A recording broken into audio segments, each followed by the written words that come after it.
The thing that gets me excited about this job is that the opportunities are out there. When I took this job 4 years ago, I had just retired from a business and I was looking for something part-time that would keep me busy. And whenever I first started at Wizzards, they took me in, and I first started as driving a van, and then they slowly added me into accounts. And over time, it just seems like I'm getting to know and be able to do more and more for the company.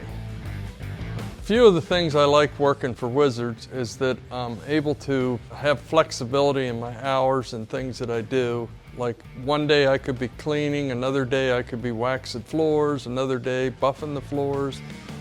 I like the independence of this job too, because they give me the ability to do things on my own, not having to be supervised, that I'm trusted to go out to an account and be able to handle the job by myself.